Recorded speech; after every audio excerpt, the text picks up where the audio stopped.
Gents, I hope y'all are well. Welcome back to another video. Today I'm going to talk about shiny object syndrome, something that happened to me today. Instagram is a very, very hopeful place, right?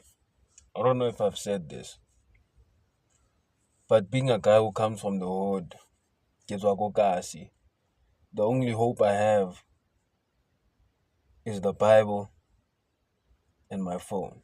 Yeah, why do I say that? On my phone, I can download a book and read it. On my phone, I can have Instagram and see all these people driving whatever car, Bugatti, McLaren, Koenigsegg, or whatever. All these cars. And then with the Bible, obviously, it helps with the spiritual part of life, right? But then the Instagram part comes to a certain point where you have these desires.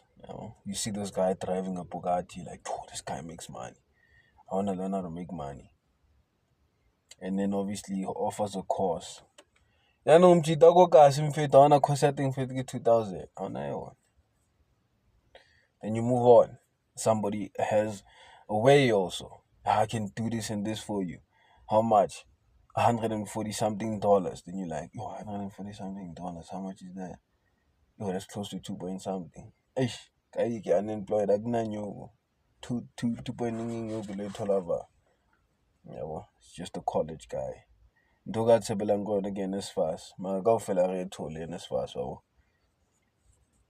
O na le 350 fela. The best you could do is get a job. Mahala uthola spani. Or maybe I'm complaining. I'm finding excuses just to justify not having the right amount to buy. But let's say you do find a job on a matric. Oh, you have a matric, you don't have a degree. You get a job that pays you 8K. Then you can pay for that course. You can easily pay for it. That's something you should do, Vele, to invest in oneself. But let's say you don't have a job and you're unemployed and you only have your phone. So you have shiny object syndrome. You see this guy having all these cars and whatever. This guy bought a car and he's telling me his backstory, how he was poor just like me and how he made it out. And for some reason he made it out and I can also make it out. And he offers a course for $2,000. Now, $2,000 is almost like 30K, if not 40K, 30 to 40K in between there. Ke thola kae nyuke kontlung a re ithole nyuke yalo yabo asithole le yamali. So then you pass and then you get to the next person, and the next person.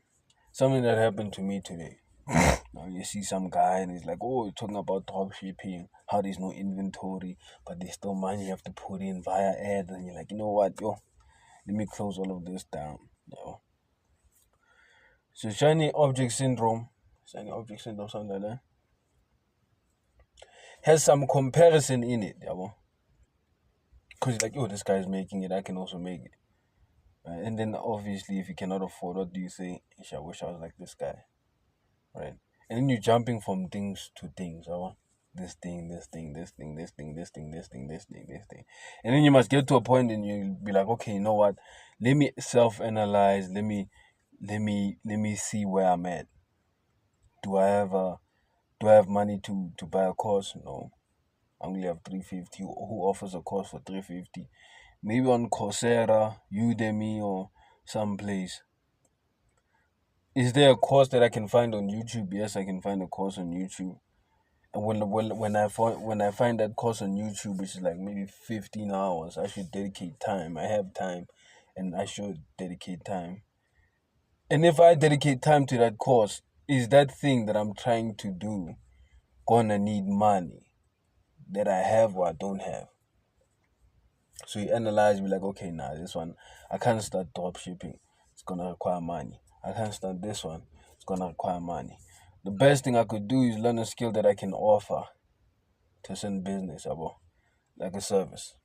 If you learn how to cut hair, the only thing that you can get into and once you have that, then it's a go from there.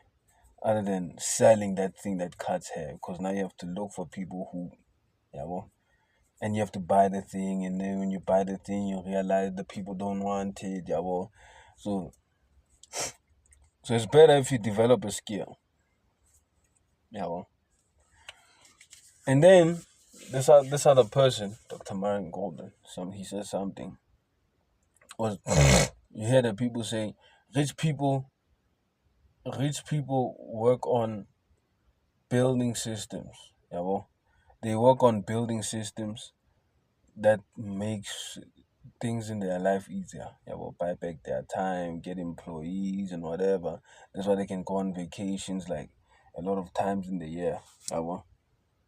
And then he said, "Me, I build systems that make money." Yeah, well. And then he was talking about a book he wrote. So he's a business consultant. He helps uh, businesses with high ticket offers and crafting offers and selling offers and marketing offers and stuff. So he helps businesses with that. He's known for that, using biblical principles. But then he also has a book or two books, if not two books or three, I forgot. Right, based off of those topics. So he has created. I forgot who said it. I was watching a video by somebody. He was like, once you become that person, you can. Daniel Priestley was like, people go to Paris to look at the Eiffel Tower, but everything around the Eiffel Tower, that's where the money is made, yamo. So you are the Eiffel Tower, and the products you have are the things that people use to you that can take from you to make money. So that's what he says. I make systems that make me money, offers, you know, especially things that serve people. He was talking about serving people, helping people, and whatever need they have, and then you make money from that. So he has a book. He has a book. He has a course. He has a coaching, consulting thing. He has a one-on-one. If you want to pay for hours, he has a $1 million a year thing, and then he has the make more offers challenges. So he has challenges. He has this. He has that. Books, website, YouTube. Yabo. He has all these things that revolve around him. Yabo. That revolve around him. He can easily start a merch and that'll be something, yabo. So that's the ideal thing. So obviously when you go and you see yourself having shiny object syndrome, yeah, well, like, because you have a certain desire. Lo na ipona mfethu kona motho wa ko kasi mfethu abona nyo we plometse fela in this hopeless place. There's no place that is hopeless like the hood. In the Bible it says nothing good comes out of Nazareth. Nazareth was the hood. That's what Jesus was from. Yeah, well, he was from the projects. Nothing good comes out of there. You know what I mean? So the only hope you have is your phone. And when you see somebody making cash, you're like, yo. And the last thing you want is for somebody to scam you. Yeah, well. So that shiny object syndrome comes and you want to learn something, and then you dismiss it because you don't have money. So then you just have to self-analyze, man. You just have to realize, what do I have? What can I learn? I only have my phone. If I only have my phone, what can I do? Right? Can I learn trading? I can learn how to trade. I can learn how to run a theme page. All I need is Canva. All I need is Canva and some screen time on a PC. PC ke thola go internet cafe. Ke na le 350 Ramaphosa. I don't need to go to the internet cafe every day. I just need to go maybe once a week. Maybe go internet cafe about 2 hours, get 10 rand. Or again, at 40 rand for that whole month. You're making Canva stuff for your page and you keep on posting on your phone. Yeah, well, so it's just a setup and understanding where you are and seeing what you can do, and then the trading part, you take the money you make from your theme pages, which will take time. Yeah, well, I'm getting likes and whatever. and then maybe sell something. And once you sell something, get the money, sell, buy a course from some guy, and then his mentorship, ask him questions, how to increase the trading, or if not trading, the business side. But other than that, you realize, I don't have money for these courses. All I have is 350. I'm down to zero. Ke tshwana le mtšhitwa kwa high school. Even worse, because I don't get pocket money. You know? And you can't ask you can ask certain people. You ask your parents, they tell you about school, and I get you that. So you realize, good, the only thing I can do is get a skill set that I can monetize. Get a skill set, be good at a certain skill, whether it's audience building, communication, or even better, I asked AI, Gemini, Google thing. I asked it, what skills in all ages of life, from the Stone Age, Bronze Age, Industrial Age, Iron Age, Information Age, AI Age, from then on, which skills were common amongst those who thrived and survived? I don't have them written down. I have them on my phone. I think I should remember them. But it's like emotional intelligence, communication, critical thinking. What else? You know what I mean? It's like 10 of them. Yeah, well, which each and every person who thrived and survived, from Leonardo da Vinci, to Albert Einstein, to Isaac Newton, to John F. Kennedy? I don't know. To the presidents, to the kings, to everybody, they all had these traits. These traits are irreplaceable. Or also adaptability, the ability to adapt, and to be aware of your surroundings, stuff like that. So it's not about being a doctor, being an engineer, being a whatever. No. You get those skills first, and then you can say, okay, based off where I'm at in this current situation, what do I do?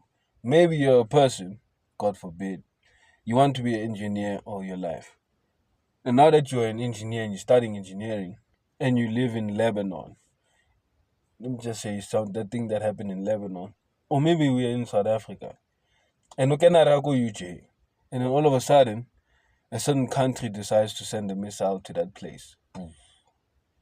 All your data is gone, your information is gone, you don't know whether you passed or failed. And then they tell you, man, we don't know whether you passed or failed because our things are gone. You just need to repeat. Will you repeat? Will you repeat? Will you suck? Will you right? Or you're in that place and then they bomb that place. Once they bomb that place, your father says, you know what, we have to bounce. Where we bouncing?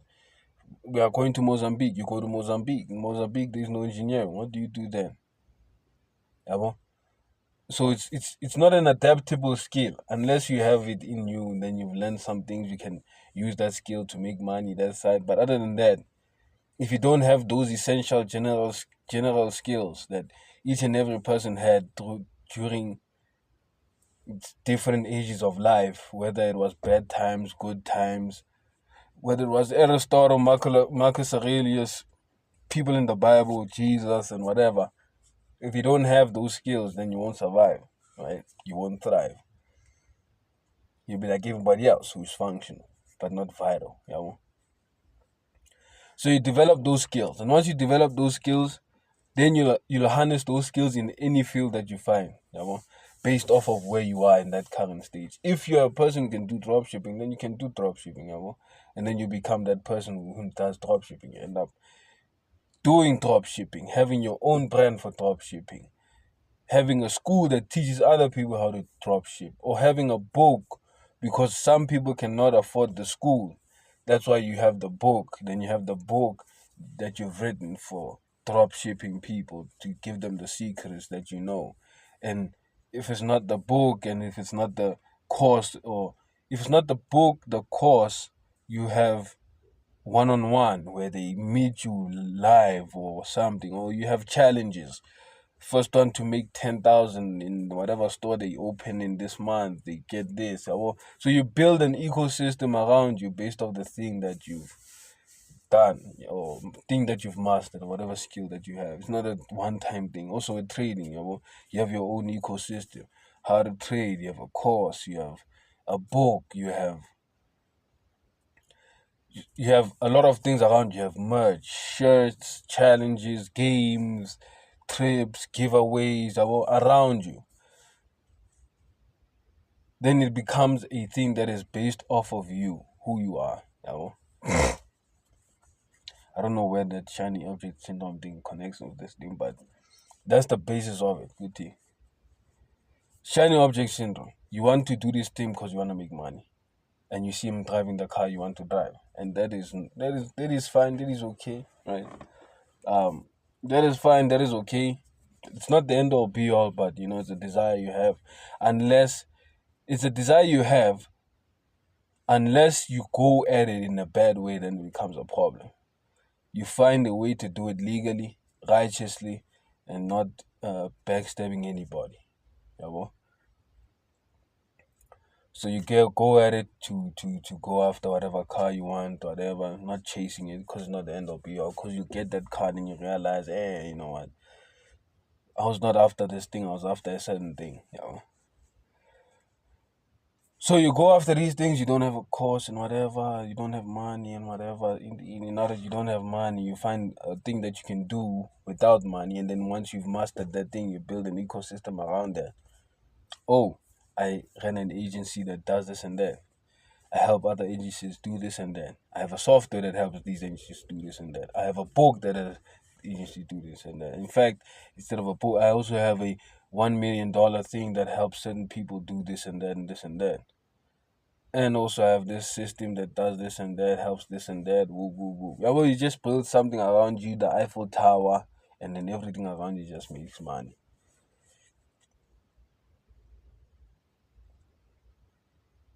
So that's something hit me today. I was like, why am I like, I see this guy doing drop shipping and Fade, yeah, he's doing drop shipping, but I don't have money for drop shipping.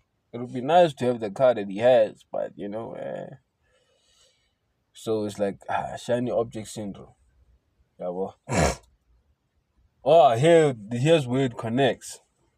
It's not about the object. Feel you want the car, feel you want the lifestyle, feel you want this thing, it's a desire that you want to live in a life of opulence, right? In a life of opulence, knowing where you come from. Like Onamoga, so I want to fit. It's a hopeless place.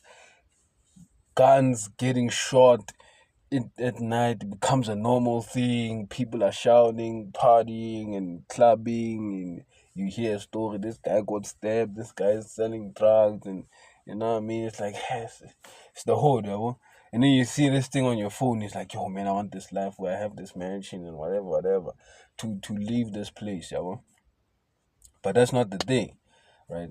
It's those skills that you need to develop: emotional intelligence, adaptability, this communication, and whatever. Those are the things that will keep you in the long run. Whether you in the hood, whether umukasi, or in a different place, they will keep you in a certain place that is good. Those skills, just search them. Ask Meta AI or one number WhatsApp. What are the skills that most prominent people who thrived and survived in different ages of time, what are those skills they had? Then it'll tell you: emotional intelligence, adaptability, communication, and stuff like that. And then you see what you just need to develop those skills: critical thinking and whatever. You can use critical thinking. You can adapt first principle thinking.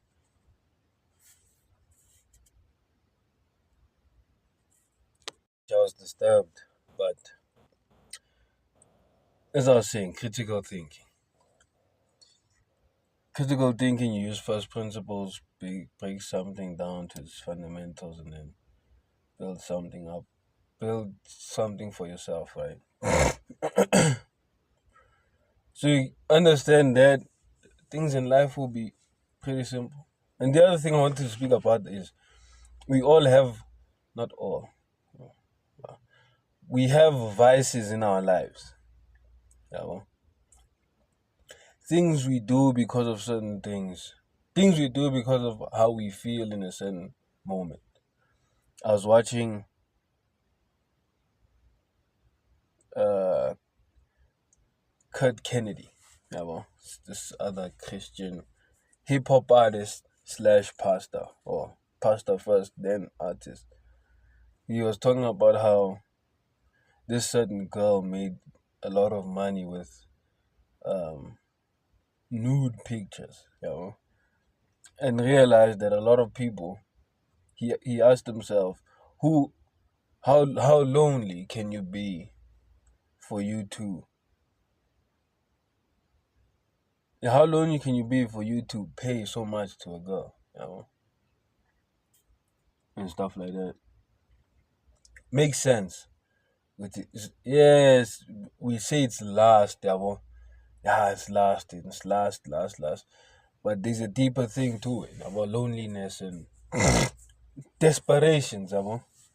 It's a man's longing for community, man's longing for being recognized and stuff. So that girl who he who he donates money to, if you have a vice, or that community or those people you spend the most time with, even though you do bad stuff, they recognize you and they accept you, right? Bawubiza mpintsha kimpintsha or yeah, yasekhaya le. What do they say? Yasemzini, yabo. Or if it's a girl like online, you pay her money and she does what you tell her. She does what you tell her to do. And then you see, yeah, this girl listens to me. I give her money and she does what I say. You know, if I tell her to dance, she'll dance, and she does these things. The one is like, I don't care about the money. I just like this thing. I just like this atmosphere, right? Being in control of something. At least once in my life, I'm in control of something. And then obviously she retired. And when she retires, you realize, damn, this girl has been using me all my life. She's just been dancing because I've been giving her money and stuff like that. And then, get depressed, you find somebody else, and it's just an endless loop of being lonely and whatever. Not being heard, not being recognized. So, a lot of things we do for money, a lot of things we do for money maybe is because of, we have desires. And some of it can be a longing for recognition, right? Abantwana gathola ekuqaniseni mfethu yo bogela batlombona. Or something like that. That's why you buy it. If there weren't a lot of people, you wouldn't buy that car, So you do it for recognition, to be respected, to be seen as somebody, because you haven't been seen as anybody. People don't see you unless it's the people you hang around with. So you want these things, you want that thing. It's a longing for community. Even the money that you get. Imagine having all the money that you have in the world. You have no friends, nobody to talk to. It's just boring and it's useless and it's depressing. You end up, it's lonely. You have all the money, nobody to talk to. But if you have everybody and have no money, Jesus says, use worldly riches to make friends, because once it's gone, you'll be invited in everlasting dwelling. Jesus understood the fundamentals of being part of something, being a part of a community, making friends, networking. Using that money. That money is a tool, not something you should view as, I don't know, the end all be all. It's just a tool you use to buy the watch. You buy an AP and then they invite you to an AP polo event, and then you go to a polo event or a Rolex polo event, and you meet a Iman Gadzi or whatever, and then you talk, be like, hey, which one did you buy? I bought a date. Oh, what did you buy? I bought a Datejust. Oh, I bought the Marine. It's like, oh, okay. What do you do? I do this, I do that. So you network using the watch that you've bought. It gives you access. Using worldly riches to make friends. Yeah, well, because once it's gone, maybe you lose the watch or whatever, then it won't matter. It won't be a thing of, you lost your watch. Yeah, I can't speak to you anymore. No. Now they know who you are and the person behind the watch. Now they don't care about the watch. You can even have one watch or two or three based off different bands. You can have a Patek, you have a Patek Philippe, Audemars Piguet, or and a Rolex, and you go to these different events, these 3 different events, and you don't even need to wear that watch every day, or maybe you can wear it every day so that you can start conversations with other people. Yeah? So you're just using worldly riches to meet people, right? They take you serious and whatever and stuff like that. So loneliness is not being seen, not being heard, and a very lonely and desperate person can do anything. Anything. Like anything. Whether it's using all his life savings, telling this girl to dance. She's there on a live show, and then she's like, if you want a private call, if you want a private session, do this. And then you're out there paying for private session. She's there with you, speaking to you, calling you the names you've always wanted to be called. Daddy, baby, no, I like you. You know what I mean? And you're in that moment, and you're there with your phone, you're smiling, you're no more lonely now, right? But she's using your loneliness and your desperation to make money off of you, right? Or something I realized today. Why do I like saying realize? But it is something I realized. Wisdom is neutral. Jesus said, he was talking about the parable of, hence why the use worldly riches to make friends. He was saying that the children of the dark are far more wiser than the children of the light. And I was like, oh, so this wisdom thing is neutral. It doesn't matter. The people of the dark can be wise, and people of the light can be wise. It's neutral. It just depends who uses it, right? So that fundamental thing, that is the fact that people have to be part of a community or recognition, have some sense of connection, belong to a certain group, is essential, right? And you can exploit that depending on who you are. You that girl who makes old guys or people who are married who feel lonely and whatever and want to be heard and want to be recognized, and you use that and you create a community, not a community of men and just you, but a community of you and that guy. It's just 2 people where leave everything out of life. Forget your wife, forget your kids, forget your job.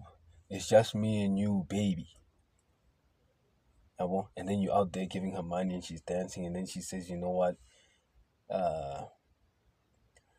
guys, I'm ending the session, but if you want private, and then you're out there taking your life savings just to talk to this person. Because you're not heard, you're not recognized anywhere else. And that is sad, So a lonely, desperate guy can, you can end up doing stuff, unrighteous stuff.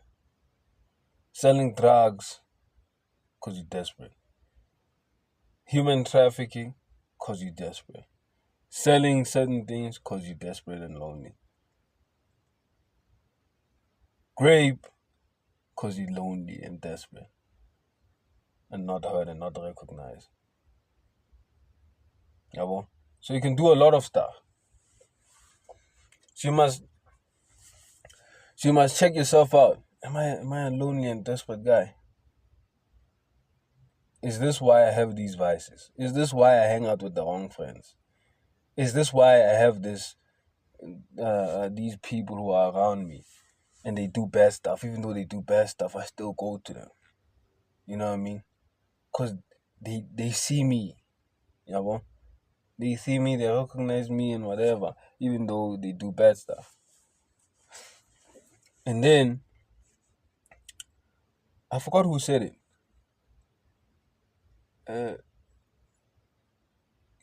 I forgot who said it, but he was like paraphrasing. The reason of war and conflict is man's inability to sit down in a quiet place for a very long time. I think that's what he said, right? To spend time alone. You can be alone and not be lonely, right? I have times like that where I'm just alone. Most of the time I am alone. There are times where I'm lonely and desperate. There are times where I'm alone. You can be lonely in a group of friends, or you can be alone and be in great company. And my great company is the Lord himself, Jesus Christ, you understand? Big time. The word of God, just reflecting, oh God, revelation, this and that, stuff like that. And then there's growth and stuff. So when you're alone, you're in company of Jesus. Oh, okay, yes. Or you're in company of Jesus most of the time doing self-reflection. Jesus, you know what I mean? I did this thing. I don't like it. Why did I do it? Oh, because, you did say, yeah. You know what I mean? Self-reflection. You enjoy your own company. Or there are times where Jesus would go away to a far place and he'd be alone praying to God. That's your alone time. So when you are alone, you shouldn't, when you are alone, be alone physically, with visuals, based off eyes. But spiritually, you are with the Father. You are with Lord Jesus himself. Speaking and praying, meditating on certain word that you read, gaining revelation and some insight. And then you're in company with somebody. Someone once said an idle mind is the devil's workshop, and that is true. That can also cause vices. Right? You're bored, you have nothing to do, so you end up doing wrong stuff. And that is bad. So you communicating even though you are alone, talking to yourself and reflecting, and not just being on your phone scrolling, and you end up doing something that is wrong. You end up reflecting, asking questions, and asking why, how, this, that, alone and whatever, you're in solitary, whatever. And then you're in great company. But then if you're idle, that's when you think of bad stuff. So you must always make sure you're in company of something. Always, always, always, always. Whether it was Daniel in the lion's den, he had God. The three guys who were in the fire, they had Jesus. David, he had Jesus in his bad times. Right?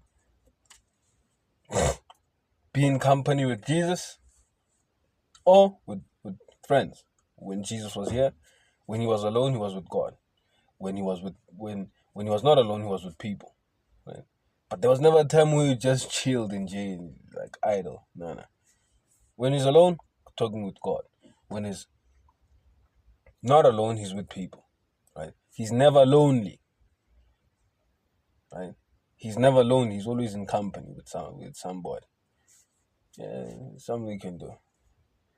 So that you don't do bad stuff and stuff like that. Those are my thoughts.